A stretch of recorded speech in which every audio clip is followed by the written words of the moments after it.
Assalamualaikum warahmatullahi wabarakatuh. Perkenalkan, nama saya Yanti Febina Yohan. Kali ini saya akan membahas topik mengenai proses lahirnya Pancasila, yaitu BPUPKI, Piagam Jakarta, dan juga PPKI. BPUPKI atau Badan Penyelidik Usaha-Usaha Persiapan Kemerdekaan Indonesia dibentuk oleh Jepang pada tanggal 29 April 1945 untuk menegaskan dan menjadi bukti komitmen Jepang tentang janji untuk memberikan hadiah kemerdekaan pada bangsa Indonesia. BPUPKI dilantik pada tanggal 28 Mei 1945 dan mulai bekerja pada tanggal 29 Mei 1945 dengan beranggotakan orang yang diketuai Dr. Rajiman Widyo Diningrat. Sidang BPUPKI dibagi menjadi dua bagian, yaitu pada tanggal 29 Mei sampai 1 Juni 1945 dan tanggal 14 sampai 16 Juli 1945. Sidang pertama 29 Mei sampai 1 Juni 1945. Pada sidang pertama BPUPKI terdapat 3 tokoh yang berpidato menyampaikan gagasan sebagai calon dasar negara. Pada hari pertama, tanggal 29 Mei 1945, Muhammad Yamin menyampaikan gagasannya yaitu 1 peri kebangsaan, 2 peri kemanusiaan, 3 peri ketuhanan, 4 peri kerakyatan, 5 kesejahteraan rakyat. Pada tanggal 31 Mei 1945, Supomo menyampaikan gagasannya yaitu 1 nasionalisme atau internasionalisme, 2 takluk kepada Tuhan, 3 kerakyatan, 4 kekeluargaan, 5 keadilan rakyat.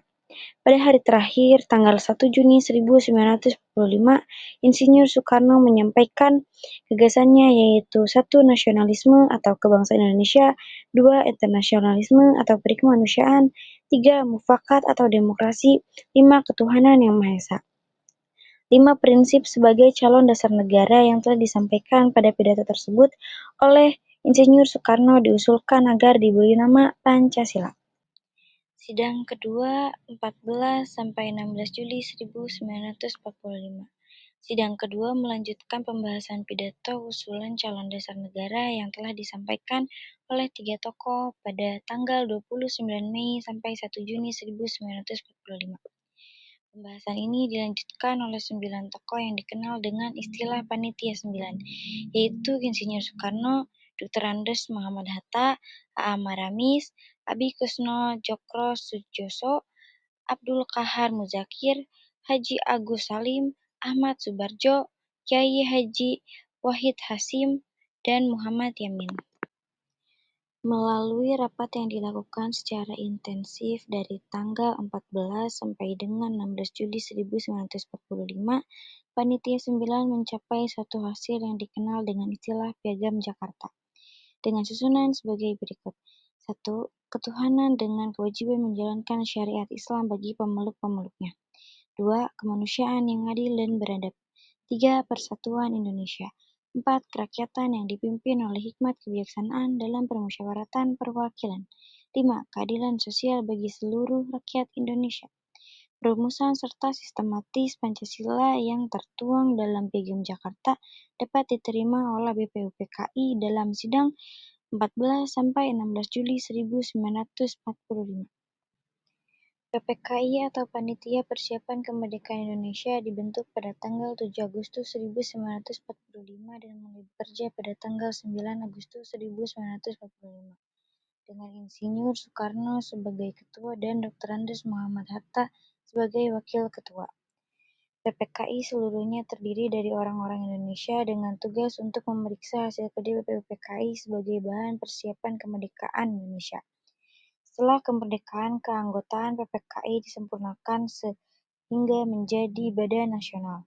Semula PPKI memiliki tugas memeriksa hasil-hasil BPUPKI, kemudian PPKI mempunyai kedudukan dan fungsi yang sangat penting yaitu 1. Mewakili seluruh bangsa Indonesia, 2. Sebagai pembentuk negara yang menyusun negara Republik Indonesia setelah proklamasi kemerdekaan 17 Agustus 1945. 3. Menurut teori hukum, badan seperti ini mempunyai wewenang untuk meletakkan dasar negara, pokok kaidah negara yang fundamental. Pada tanggal 18 Agustus 1945, pagi hari sebelum sidang menetapkan UUD 1945 sebagai Undang-Undang Dasar Negara, ada usulan dari Maluku, Sulawesi Utara, dan Bali atau Sunda Kecil untuk merubah rumusan sila pertama yang berbunyi ketuhanan dengan kewajiban menjalankan syariat Islam bagi pemeluk-pemeluknya, menjadi ketuhanan yang Maha Esa. Sidang PPKI tanggal 18 Agustus 1945 akhirnya menetapkan Undang-Undang Dasar yang selanjutnya dikenal dengan UUD 1945 dan Pancasila sebagai dasar negara, yang rumusannya sebagaimana tercantum dalam alinea keempat pembukaan UUD 1945. Sehingga secara de facto dan secara de jure Indonesia sudah menjadi negara merdeka, dengan menempatkan Pancasila menjadi dasar negara sekaligus sebagai pemersatu jati diri bangsa, sebagai dasar ideologi dan falsafah bangsa, selalu bersifat terbuka. Selanjutnya, nilai Pancasila yang tercermin dari peristiwa PPUPKI ialah musyawarah dan menghargai pendapat. Sidang PPUPKI menjadi forum di mana para tokoh bangsa saling menyampaikan gagasan mengenai dasar negara seperti yang diusulkan oleh Soekarno, Muhammad Yamin, dan Supomo. Meskipun ada perbedaan pandangan, para tokoh mengutamakan persatuan dan kesatuan bangsa dalam setiap proses perumusan. Pada Piagam Jakarta, kompromi dan konsensus nasional hasil kompromi dari berbagai aspirasi terutama antara pandangan mayoritas dan minoritas. Dan pada PPKI mencerminkan nilai melaksanakan keputusan bersama.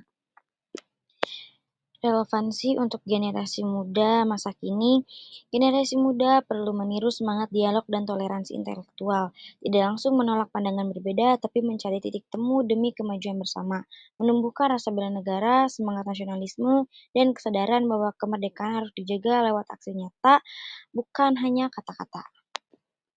Sekian yang dapat saya sampaikan mengenai proses lahirnya Pancasila, BPUPKI, Piagam Jakarta, dan juga PPKI. Assalamualaikum warahmatullahi wabarakatuh.